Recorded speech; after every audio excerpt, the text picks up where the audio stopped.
सो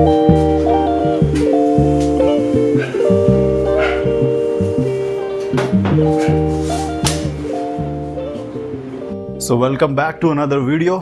तो ये एक और अपडेट वीडियो है regarding my interceptor 650 scrambler project.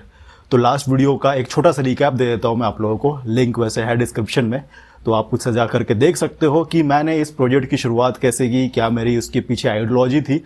तो अब तक जो कुछ भी काम हुआ है ना, उसका एक जल्दी से मैं एक वॉक थ्रू दे देता हूँ आप लोगों को। तो फ्रंट का लुक कुछ ऐसा है। तो जैसा कि आप देख सकते हो, हेडलैम्प के सामने में मैंने ये ग्रिल इंस्टॉल किया है, ये भी ब्लैक कलर में है।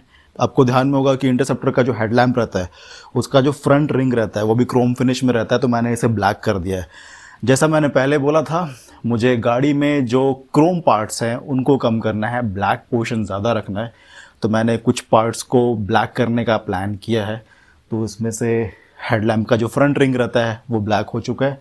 तो जैसे मैंने लास्ट वीडियो में आपको बताया था, इस वाइज़र को यूज़ करने का इंटेंशन तो है मेरा, बट मैं सोच रहा हूँ कि ये जो मेन पोर्शन जो रहता है इसका, मैं इसे हटा दूंगा और एक नया वाइज़र बनाऊंगा जो कि नंबर प्लेट के साथ यहाँ पर लगेगा। मेन हेडलैम्प के साथ ये फॉग लैम्प्स भी इंस्टॉल्ड है। ये HJG के मिनी ड्राइव्स है, मेरे लिए सफिशिएंट है, काफ़ी अच्छा थ्रो है इनका। इसके अलावा आप देखोगे लास्ट टाइम मैंने जो आपको दिखाया था कि मैंने फोक्स को गोल्डन पेंट किया है, तो ये भी पूरा इंस्टॉल हो चुका है। अभी फ्रंट व्हील पे मड गार्ड्स का मैंने अभी डिसाइड नहीं किया है क्या करना है।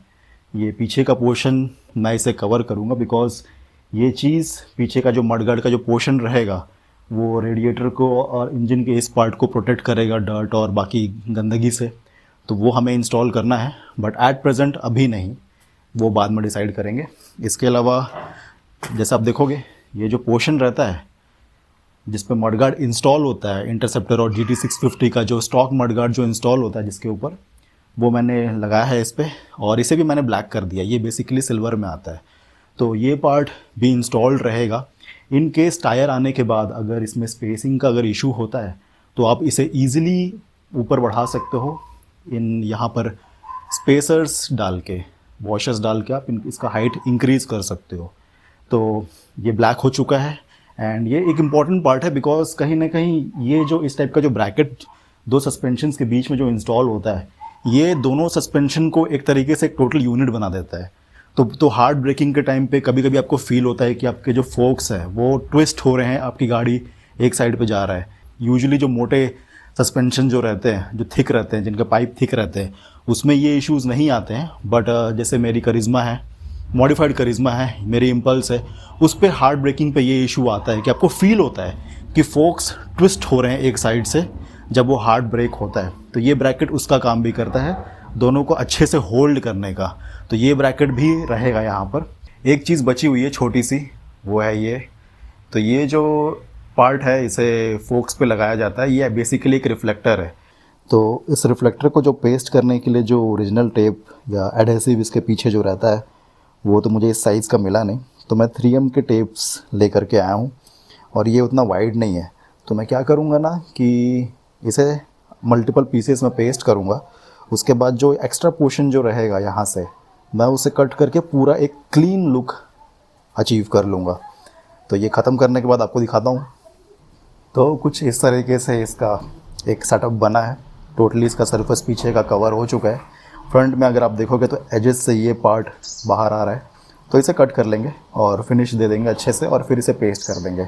दोनों पीसेस के लिए सेम प्रोसेस रिपीट करना है, तो जल्दी से कर लेते हैं और इसे पेस्ट करते हैं। फिर मैं आपको दिखाऊंगा इस वीडियो का मेजर अपडेट, जो मेजर आइटम आया है जिसके लिए वीडियो मैं बना रहा हूँ। तो दोनों रिफ्लेक्टर्स के पीछे से जो डबल साइडेड टेप का जो एक्स्ट्रा पार्ट बाहर आ रहा था, मैंने उसे कट कर दिया। अब ये टोटली क्लीन लग रहा है। तो ये जो पार्ट है जिसे हम लोग रिफ्लेक्टर बोलते हैं, इनका काम होता है आपकी गाड़ी का विजिबिलिटी बढ़ाना।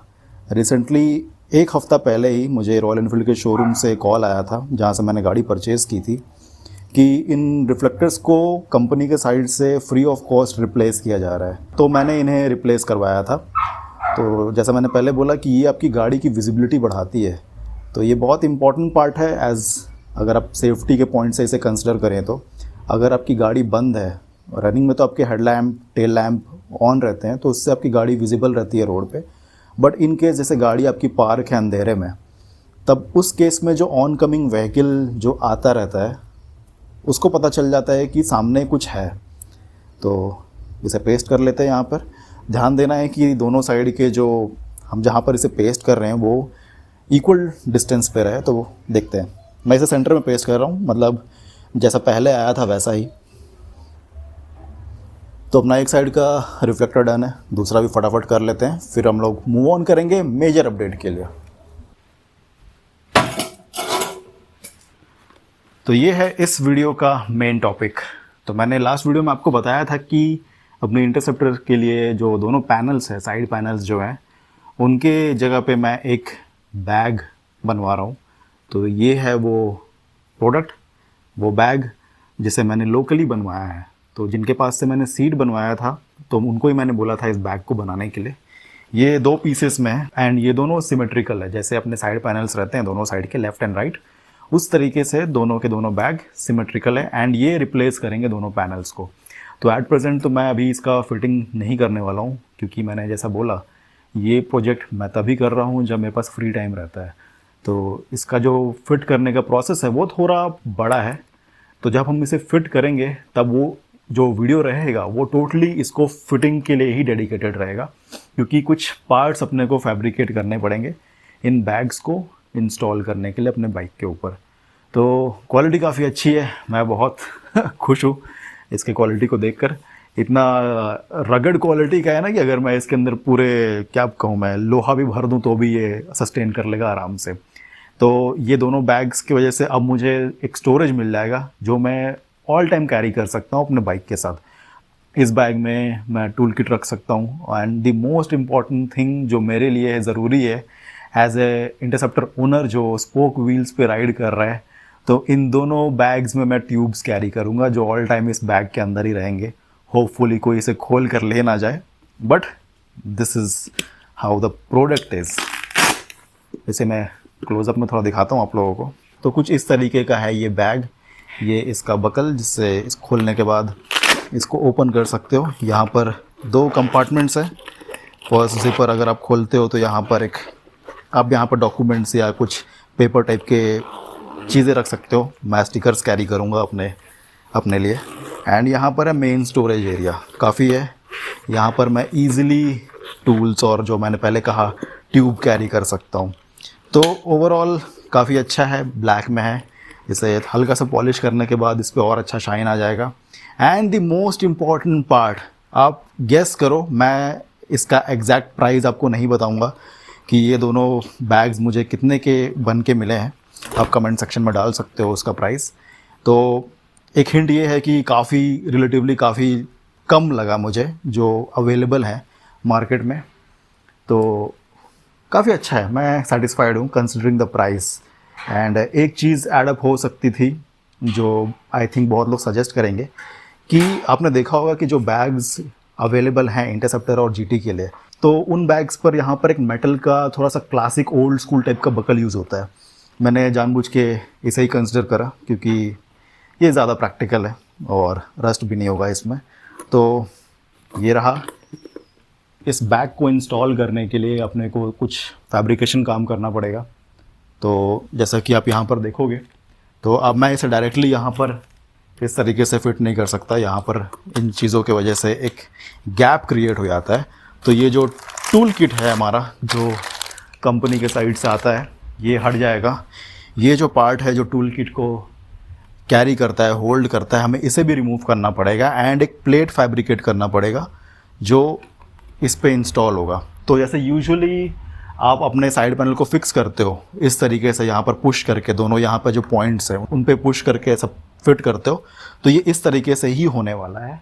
तो ये राइट साइड का कुछ ऐसा है। सेम प्रोसेस हम लोग को अपोजिट साइड के लिए भी करना है इसे फिट करने के लिए। तो इसका एक प्रॉपर डेडिकेटेड वीडियो आप लोगों के लिए रहेगा। एंड इस वीडियो के एंड में हम लोगों को एक चीज़ करनी है, वो ये है कि मुझे पार्ट्स देना है पेंट के लिए। तो मैं फटाफट इस बाइक का टैंक रिमूव कर लेता हूँ। मुझे टैंक पेंट करवाना है। फ्रंट मडगार्ड जो मैंने आपको लास्ट वीडियो में दिखाया था, फ्रंट के लिए जो मैंने बनाया है, उसे पेंट करवाना है। एंड एक और चीज़ जो मेरे पास ऑलरेडी पहले से है, जो है इसका कैफे रेसर काउल, जो इसी कलर में है, पर्ल वाइट में है, उसे भी मैं ब्लैक में पेंट करवा लूँगा, बिकॉज इन फ्यूचर कभी मुझे मन किया कि मुझे कैफ़े रेसर में कन्वर्ट करना है तो एक टोटल ब्लैक थीम में वो मेरे पास अवेलेबल रहेगा पहले से ही। तो फटाफट टैंक रिमूव करते हैं। उससे पहले मुझे ये बाइक पे मैंने जो स्टिकर्स पेस्ट किए हैं उन्हें रिमूव करना होगा एंड पेट्रोल भी रिमूव करना पड़ेगा। तो चालू करते हैं प्रोसेस। ये चीज़ काफ़ी हर्ट करती है बिकॉज स्टिकर्स बस स्टिकर्स नहीं रहते हैं हमारे लिए, एक मेमोरी की तरह रहते हैं ये। तो ये जो स्टिकर है फर्स्ट जो मैं रिमूव कर रहा हूँ ये है अपने, ये स्टिकर तो वैसे मेरे पास बहुत है मेरे मोटो कॉस्मो एक्सप्लोर का। आप इसे राइडिंग ग्रुप समझ सकते हो हमारा, या फिर एक कैंपेन जिसमें हम मोटरसाइकिल राइड्स में जाते हैं, प्लेसेस एक्सप्लोर करते हैं। एंड ये जो स्टिकर है ये मैंने परचेज़ किया था IBW 2024 में पावर शिफ्ट के स्टॉल से। तो ये भी काफ़ी, इसे मैं ऑनलाइन ऑर्डर कर सकता हूँ वापस, बट वो अलग चीज़ हो जाती है। वैसे भी टैंक पेंट होने के बाद हम लोगों को काफ़ी चीज़ें इसमें पेस्ट करनी है, तो स्टिकर्स तो रहेंगे ही, उसके अलावा टैंक के साइड में इस पार्ट पे मैं वो जो रबर पैड्स रहते हैं वो उन्हें पेस्ट करूँगा। तो ये ऊपर के दोनों स्टिकर्स रिमूव हो चुके हैं। इसके बाद अपने को मेन मोटो कॉस्मो का ये जो स्टिकर है जो मैंने रॉयल एनफील्ड के ऊपर पेस्ट किया था इसे रिमूव करना है। इस स्टिकर का प्लेसमेंट काफ़ी क्या कहूँ मैं, अच्छी जगह पर है। यहाँ पर कंपनी का एक लोगो है रॉयल एनफील्ड का, उसके ऊपर मैंने मोटो कॉस्मो का स्टिकर पेस्ट करवा दिया था।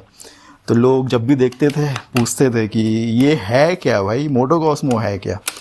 तो अब रॉयल एनफील्ड तो मुझे राइड्स के लिए स्पॉन्सर कर नहीं रहा है। ये वीडियो कोई ऑफिशियल देखता है तो ठीक है, अगर मैं उस लायक हूँ तो प्लीज़ देखना आप। टैंक रीपेंट होने के बाद भी ना ये रॉयल एनफील्ड यहाँ पर नहीं रहने वाला है। मैं मोटो कॉस्मो का एक दूसरी चीज़ मैं बनाने वाला हूँ, वो मैं यहाँ पर पेस्ट करूँगा, तो वो मैं अभी रिवील नहीं करूँगा।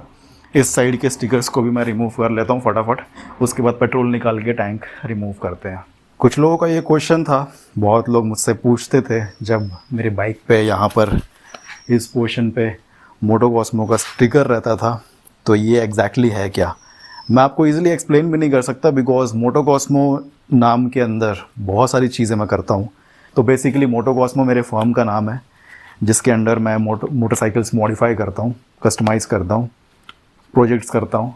एंड अभी मैंने जो ऊपर का जो स्टिकर रिमूव किया था मोटो कॉस्मो एक्सप्लोर, वो मोटो कॉस्मो के अंडर एक सेपरेट कैंपेन या विंग समझ सकते हो जो हमारे मोटरसाइकिल राइड से रिलेटेड रहता है। तो जो कुछ भी डिटेल्स अगर आपको चाहिए वो मेरे वेबसाइट लिंक भी दिया हुआ है मोटो कॉस्मो के ऑफिशियल वेबसाइट का, वहाँ पर आप जा कर के देख सकते हो, पढ़ सकते हो। वहाँ पर मेरे यूट्यूब चैनल और बाकी जो भी ब्लॉग्स हैं, सारे वीडियोस, ब्लॉग्स, फोटोग्राफ्स, जो भी कुछ भी मेरी स्टोरी है, मेरे आसपास से रिलेटेड लोगों की जो स्टोरी है, वो सब आपको वहाँ पर मिल जाएगा। बाइक में काफ़ी पेट्रोल है तो इसे रिमूव करने के बाद मैं इसे इम्पल्स में ट्रांसफ़र कर दूंगा बिकॉज काफ़ी टाइम तक मुझे लगता है गाड़ी अभी बंद ही रहेगी। टैंक को रिमूव करने से पहले अपने को ध्यान रखना है कि नीचे से जो फ्यूल पंप और सेंसर के जो वायर्स, केबल्स हैं, सब हटाना पड़ेगा हमें। तो ये ड्रेन पाइप भी है। तो टैंक रिमूव हो चुका है एंड एक लास्ट पार्ट बचा हुआ है जिसे मुझे अलग करना है, वो है ये। तो जैसा मैंने पहले बताया था मेरे पास कॉन्टिनेंटल GT के क्लिप ऑन हैंडल बार्स और ये काउल है मेरे पास। तो ये जो वाइट पोर्शन है हम लोगों को इसे भी ब्लैक करना है, तो मैं इसे रिमूव कर लेता हूँ। बहुत ही ईजी है, 3 स्क्रूज ही है नीचे जिसे रिमूव करना है और ये खुल जाएगा।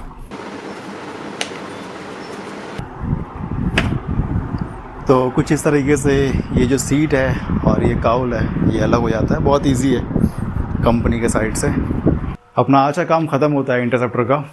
मैंने जैसे पहले आप लोगों को बताया कि स्टेप बाय स्टेप इसका काम हो रहा है। जब मुझे टाइम मिलता है मैं इसके काम को कंटिन्यू करता हूँ। तो इस सैटरडे, इस वीकेंड टायर्स होपफुली डिलीवर हो जाएंगे। बाइक का फ्रंट पोर्शन ऑलमोस्ट रेडी है। बाकी इस इंटरसेप्टर के स्क्रैम्बलर कन्वर्जन के सीरीज़ से जुड़े रहो आप लोग। इसके जो भी रिलेटेड वीडियोस रहेंगे जो एक दूसरे से रिलेटेड है, मैं इस वीडियो के डिस्क्रिप्शन में या आने वाले वीडियो के डिस्क्रिप्शन में सबके लिंक्स मैं मेंशन करके रखूँगा। तो आपको जो चीज़ पसंद आती है, जो चीज़ से आपको कुछ अगर इन्फॉर्मेशन मिलता है तो आप वो वीडियो को देख सकते हो। अगर आपका कुछ सजेशन है या फिर कुछ और तरीके के वीडियोस या फिर कुछ और किसी पर्टिकुलर पॉइंट पे इस बिल्ड से रिलेटेड या फिर किसी और चीज़ से रिलेटेड जो मेरे काम से रिलेटेड है, या इस गैरेज के बारे में या किसी राइड के बारे में, अगर आपको किसी पर्टिकुलर डिटेल पर अगर वीडियो चाहिए तो आप कमेंट पे मेंशन कर दो, मैं ट्राई करूँगा उसके ऊपर एक वीडियो बनाने का। तो मिलते हैं नेक्स्ट वीडियो में। आई थिंक वो नेक्स्ट वीडियो जो रहेगा उसमें हम लोग फ्रंट का जो नंबर प्लेट है जो अपने को वाइज़र के ऊपर लगाना है, तो 3 चीज़ें हम लोग कवर करेंगे।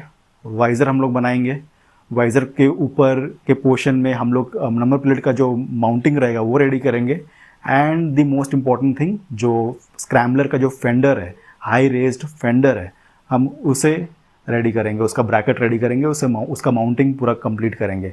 एक आइडिया है मेरे दिमाग में, जो फ्रंट व्हील का जो पीछे का जो मडगार्ड का जो पोर्शन रहेगा उसके लिए मेरे पास एक आइडिया है। तो उस टाइम पे उस आइडिया को भी हम लोग टेस्ट करेंगे कि वो चीज़ कैसी लगती है। वो फाइनलाइज नहीं है बट देखते हैं। तो फिर मिलते हैं नेक्स्ट वीडियो में।